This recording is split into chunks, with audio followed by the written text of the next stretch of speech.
భారతదేశంలో అత్యంత ఘనంగా జరుపుకుంటున్న పండగ దసరా. ఈ దసరా కంటే ముందు వచ్చే పండుగ సద్దుల బతుకమ్మ. ఈ సద్దుల బతుకమ్మను ప్రధానంగా తెలంగాణ మరియు ఆంధ్రప్రదేశ్ రాష్ట్రంలో చాలా ఘనంగా జరుపుకుంటారు. ఈ బతుకమ్మకు సంబంధించి మైథాలజీ అంటే పౌరాణిక నేపథ్యాన్ని మనం తెలుసుకుందాం. ఎందుకు అంటే ఒక పండుగ గురించి మనం చేస్తున్నామంటే దాని గురించి తెలుసుకుంటే ఇంకా మనం చాలా బాగా చేస్తాము, చాలా ఆనందంగా ఉంటాము, ఆనందంతో చేసుకునే అవకాశం ఉంటుంది. కాబట్టి దాని పౌరాణిక నేపథ్యాన్ని మనం తెలుసుకుంటాం. ఈ పౌరాణిక నేపథ్యంలో ప్రధానంగా సతీదేవి మహాదేవుని యొక్క భార్య ఏం చేసింది అంటే వేదాగ్ని రగిలించుకొని తనకు తానే చనిపోయి మహేశ్వరునికి దూరమైంది. దానివల్ల మహేశ్వరుని బాధ వర్ణనాతీతమైంది.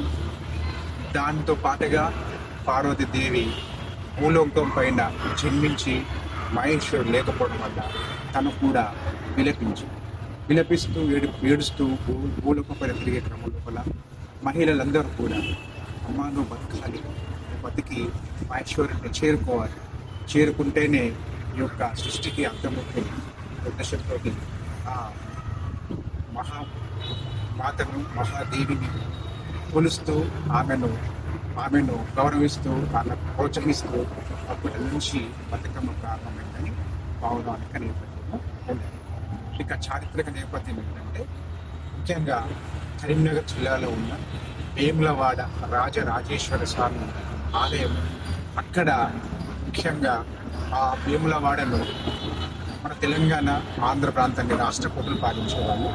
వేములవాడను పాలించేవాళ్ళు వేములవాడ చాళుక్యులు. ఈ వేములవాడ చాళుక్యుల కాలం లోపల రాష్ట్రకూటులకు చాళుక్యులు వేముల చాళుక్యులు సపోర్ట్ చేసినారు.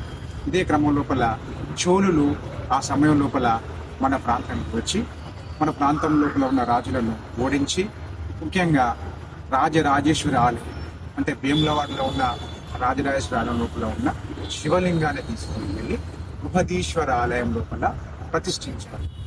అంటే ఇక్కడ నుంచి కేవలం శివలింగాన్ని మాత్రమే తీసుకుని వెళ్ళారు, అమ్మవారిని ఇక్కడ ఉంచారు. దానివల్ల ఏమైంది, అమ్మవారికి శివుడు దూరం అయ్యారు. దానివల్ల అమ్మవారు అంటే బృహదీశ్వరి అంటే రాజేశ్వరి విలపిస్తూ ఉండేది.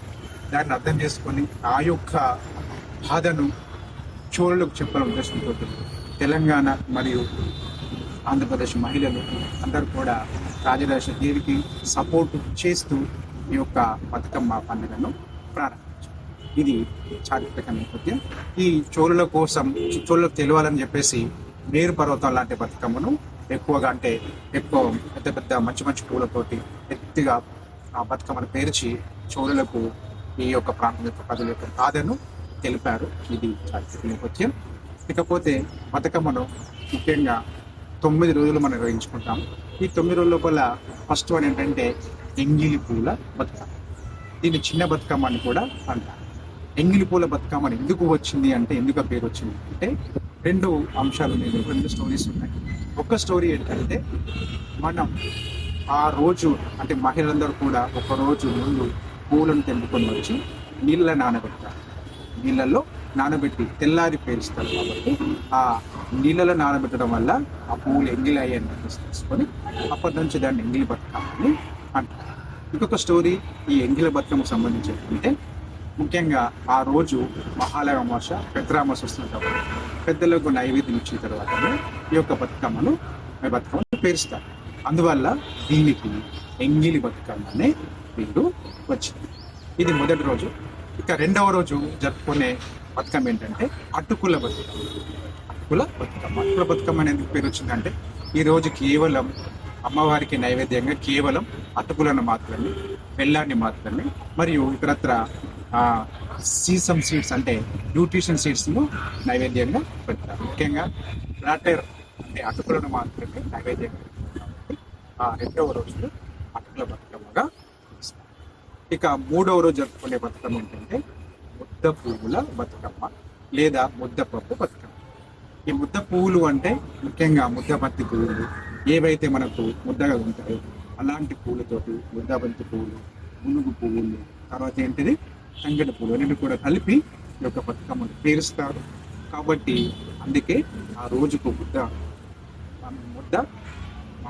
పప్పు లేదా ముద్ద పంటి గౌరమ్మ పేరు వచ్చింది. ఆ రోజు నైవేద్యంగా ముద్దపప్పును మాత్రమే, చప్పటి ముద్దపప్పును మాత్రమే నైవేద్యంగా పెడతారు.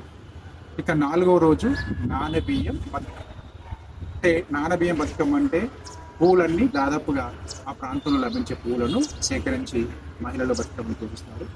ఈ ముఖ్యంగా నైవేద్యం ఏం పెరుస్తారు అంటే ఏం పెరుస్తారు? ముద్దపప్పు బతుకమ్మకు. తర్వాత ఏంటిది మనం ఏం చెప్పు, నానబియ్యం బతుకమ్మ ఏం చేస్తామంటే ఆ రోజు మనం బియ్యాన్ని నానబెట్టి నైవేద్యంగా మనం అమ్మవారికి సమర్పిస్తాం. 5వది ఆట్ల బతుకమ్మ. ఆట్ల బతుకమ్మ అంటే ఆ రోజు మనం అమ్మవారికి నైవేద్యంగా అట్లను మనం బతుకమ్మ సెలబ్రేషన్లో భాగంగా 5వ రోజు మన బతుకమ్మ సెలబ్రేషన్ చేసుకుంటాము. 5వ రోజు బతుకమ్మను మనం ఆట్ల బతుకమ్మ అని అంటాం. ఆట్ల బతుకమ్మ అంటే ఆ రోజు నైవేద్యంగా అట్లను, అంటే మనం ఇప్పుడు ఈ కాలంలో పిలిచే దోశలను ఈరోజు అమ్మవారికి నైవేద్యం కాబట్టి ఈ రోజును ఆట్ల బతుకమ్మ అని అంటారు. 5వ రోజు తర్వాత మనం జరుపుకునేది 6వ రోజు. ఈ 6వ రోజు బతుకమ్మకు ప్రత్యేకత ఉంది. అదేంటిదంటే అలిగిన బతుకమ్మ. అంటే ఆ రోజు అమ్మవారు అలుగుతారు. ఎందుకు అలుగుతారంటే ఇది ఒక ప్రత్యేకమైన కథ ఉంది. దీనికి ఏంటంటే మహిళలు సాధారణంగా ఈ బతుకమ్మ సెలబ్రేషన్ జరుపుకుంటూ ఉండగా 6వ రోజు ఒకనొక సందర్భం లోపల ఏమైంది అంటే ఆ బతుకమ్మకు ఏమైంది అంటే మాంసం ముద్ద అనేది ఆ బతుకమ్మకు పేర్చిన బతుకమ్మకు మాంసం కలిగి దానివల్ల అప్పుడు దాన్ని అపచారంగా భావించి అమ్మవారు అలిగింది అని భావించేసి ఆ రోజు అమ్మవారికి ఎలాంటి నైవేద్యాన్ని సమర్పించరు.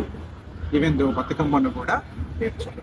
కేవలం ఆ బతుకమ్మ గుండం కాడికి కానీ ఉప్పు కాడికి కానీ కేవలం మహిళలు బతుకమ్మ ఆడి మాత్రమే వస్తారు. కాబట్టి ఈ విధంగా తగిన అపచారం వల్ల అమ్మవారు అలిగిందని చెప్పేసి ఆ రోజును మనం అలిగిన బతుకమ్మగా పిలుస్తాం. ఇక 7వ రోజు ఏంటంటే వేపకాయల బతుకమ్మ. 7వ రోజు వేపకాయల బతుకమ్మ. 7వది వేపకాయల బతుకమ్మ. ఈరోజు మహిళలు సాధారణంగా మళ్ళీ బతుకమ్మ తీర్చి మళ్ళీ ఆడుతుంటారు. బతుకమ్మ నైవేద్యంగా మాత్రం కేవలం ఈ మనకు సిట్రెట్స్ అంటే మన వేపకాయలకు సంబంధించి ముఖ్యంగా ఆరెంజ్ కానీ తర్వాత పులిహోర కానీ ఇలాంటివి నైవేద్యాలు ఇలాంటి నైవేద్యాలు అమ్మవారికి పెడతారు. అంటే దీని యొక్క ప్రధాన ఉద్దేశం ఏంటంటే మనలో ఉన్న చెడును తీసివేయడం ఈ వేపకాయల బతుకమ్మ ప్రధానమైన ఉద్దేశం. ఇక 8వ రోజు మన జరుపుకునేది ఏంటంటే వెన్నముద్దల బతుకమ్మ. ఈ వెన్నముద్దల బతుకమ్మ ఏంటంటే ఈరోజు నైవేద్యంగా ఈ బటర్ మిల్క్ ఇలాంటివి పెడతారు. కాబట్టి ఆ రోజు మనం ఆ యొక్క రోజున వెన్న ముద్దల బతుకమ్మగా. ఇక చివరిదైన లాస్ట్ రోజు అయితే సద్దుల బతుకమ్మ. ఈ సద్దుల బతుకమ్మను మనం చాలా గ్రాండ్గా, ఇది చివరి పెద్ద బతుకమ్మ అంటారు. ఈ పెద్ద బతుకమ్మ మహిళలందరూ కూడా సంతోషంగా తమ యొక్క డివోటీస్ని అమ్మవారికి చూపించి రకరకాల నైవేద్యాలు కానివ్వండి, రకరకాల నైవేద్యాలు వాళ్ళకు ఏ చేత వాటికి కావాల్సిన నైవేద్యాలను కూడా సమర్పించి అమ్మవారికి పెట్టి వారిని ఘనంగా పూజించుకొని మహిళలు చాలా సంతోషంగా ఆ యొక్క రోజును జరుపుకుంటారు. ఇది సద్దుల బతుకమ్మకు సంబంధించి 9 రోజుల బతుకమ్మకు సంబంధించి 9 రోజులు